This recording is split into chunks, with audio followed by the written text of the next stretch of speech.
Assalamualaikum warahmatullahi wabarakatuh. Baik, saya Rahmatustari dengan NIM 2130110013. Pada kesempatan kali ini saya akan menyampaikan sebuah materi yang berjudul tentang alat-alat laboratorium kimia. Tujuan praktikum ini ialah, yang pertama, mahasiswa mengetahui alat-alat yang ada di dalam laboratorium kimia beserta fungsinya. Yang kedua, mahasiswa mampu menggunakan alat-alat kimia dengan baik. Alat-alat laboratorium kimia. Yang pertama, gelas ukur. Gelas ukur berfungsi sebagai alat untuk mengukur volume larutan, mulai dari 10 ml sampai 2 liter. Berbentuk pipa dan umumnya terbuat dari bahan plastik. Cara penggunaannya adalah dipegang dengan tangan dan ibu jari menuju batas volume yang dikehendaki. Gelas ukur diangkat sehingga batas volume yang dikehendaki setelah dituangkannya cairan sampai batas volume. Yang kedua, tabung reaksi. Tabung reaksi berfungsi untuk mencampur, menampung, dan memanaskan bahan-bahan kimia cair atau padat, utamanya untuk uji kualitatif. Selain berukuran kecil, dan ada juga tabung reaksi yang memiliki ukuran besar. Alat tersebut dinamakan labu didih. Cara penggunaan tabung reaksi adalah dipanaskan terlebih dahulu tabung reaksi tersebut ke dalam gelas kimia yang sudah diisi air dan kemudian menggunakan kompor atau heater pembakar spiritus untuk proses pemanasan dan selalu memegang tabung reaksi dengan penjepit tabung. Yang ketiga, labu ukur. Labu ukur berfungsi untuk mengencerkan larutan hingga mencapai volume tertentu. Juga bisa digunakan untuk menyisakan larutan kimia analitik dengan konsentrasi dan jumlah yang berukuran tinggi. Cara penggunaan labu ukur adalah masukkan sampel yang ingin dicairkan, lalu tambahkan aqueous ke dalam labu ukur hingga tanda batas kocok larutan hingga campuran merata. Larutan sudah bisa digunakan. Masukkan larutan tersebut ke dalam botol bahan dan simpan ke tempat yang sesuai. Yang keempat, Erlenmeyer. Erlenmeyer berfungsi untuk mencampur, mengukur, dan menyimpan cairan. Cara penggunaan Erlenmeyer adalah dengan cara tetap memegang leher botol dengan menggunakan satu tangan. Lalu, gunakan secara berputar dengan perlahan-lahan sampai larutan menyatu atau berubah warna. Yang kelima, gelas ukur beaker atau gelas piala. Berfungsi sebagai penampung dan biasa digunakan untuk bahan kimia yang bersifat korosif yang terbuat dari PPTE dan biasa dipasangkan dengan gelas arloji sebagai penutup. Next, nomor 6, pipet tetes.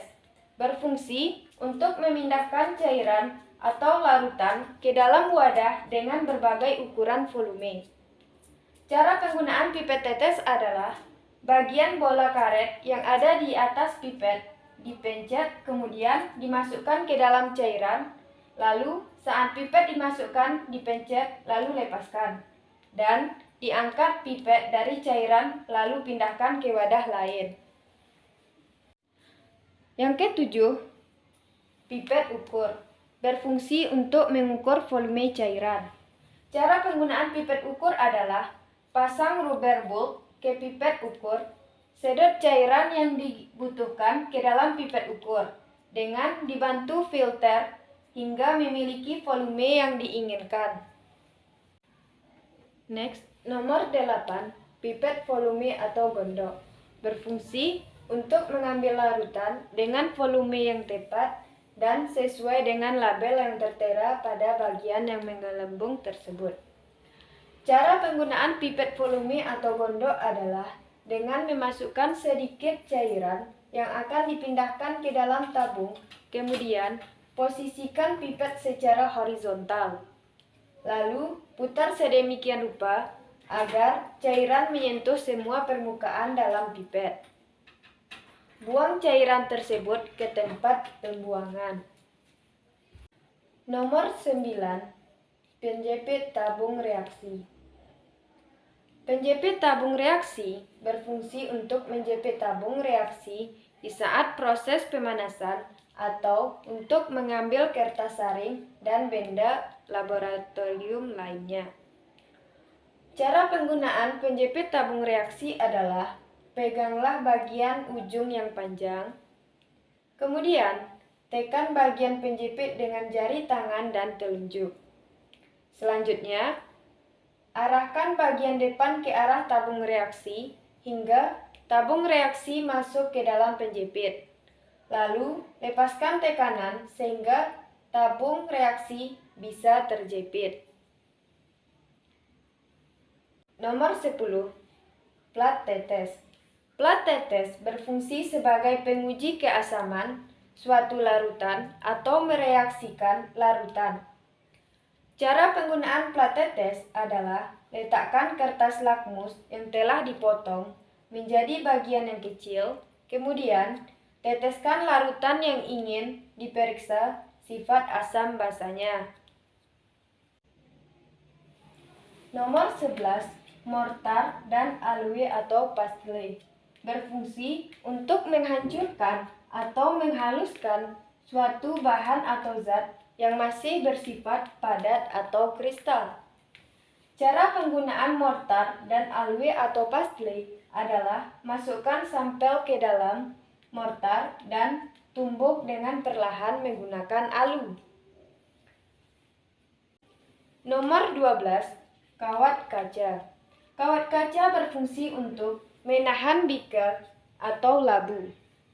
Cara penggunaannya adalah rangkai alat di mana bunsen berada pada posisi dan kemudian pada bagian paling atas yakni kasa bunsun menggunakan korek api.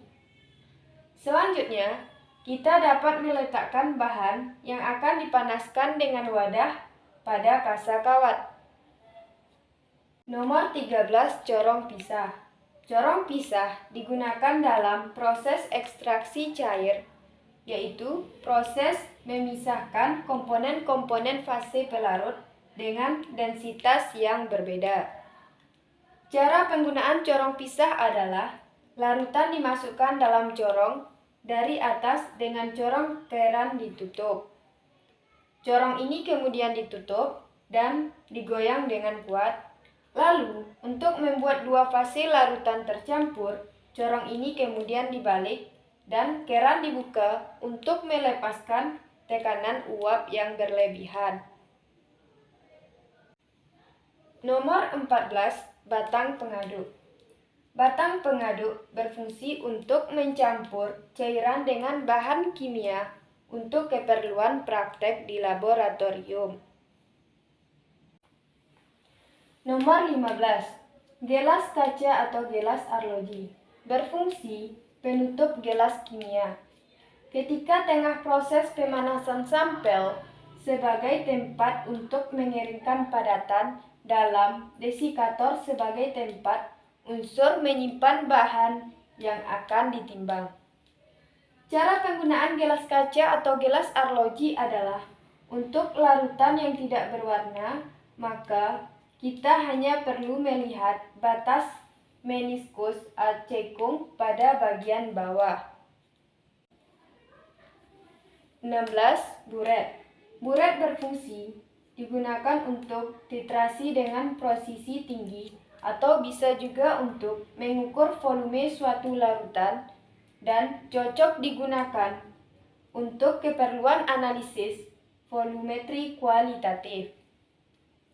Cara penggunaan buret adalah tempatkan buret pada penyangganya, lalu putar keran untuk mengeluarkan zat penetrasi yang telah dimasukkan ke dalamnya. Next 17. Labu destilasi atau penyulingan. Labu destilasi atau penyulingan berfungsi memisahkan suatu larutan ke dalam masing-masing komponennya atau sebagai suatu metode pemisahan bahan kimia berdasarkan perbedaan kecepatan dan volatilitas atau kemudahan menguap. Cara penggunaan labu destilasi atau penyulingan yaitu letakkan campuran zat cair tersebut ke dalam alat ini. Selanjutnya, pipa diisi labu akan dihubungkan dengan alat lain untuk menyalur uap atau hasil destilasinya. Nomor 18, kondensor. Kondensor ini berfungsi mendinginkan cairan panas dan mengembun uap. Cara penggunaan kondensor ini yaitu dihubungkan dengan pipa bengkok dan labu destilasi untuk menyuling larutan. Nomor 19, Bunsen spiritus. Bunsen spiritus ini berfungsi untuk memanaskan larutan atau membantu mengkondisikan steril pada proses inokulasi. Bahan bakarnya biasanya dari spiritus atau alkohol. Cara penggunaan Bunsen spiritus ini yaitu buka tutup, lalu sulut dengan api. Cara mematikannya hanya dengan memasang tutupnya kembali. Next, 20. Corong dan kertas saring. Corong dan kertas saring ini berfungsi memisahkan antara residu dan larutan. Cara penggunaannya adalah lipat kertas sorong, lalu letakkan ke dalam corong untuk menyaring. Sampai disinilah materi yang saya sampaikan tentang alat-alat laboratorium kimia beserta fungsi dan penggunaannya. Apabila ada kesalahan, saya mohon maaf. Assalamualaikum warahmatullahi wabarakatuh.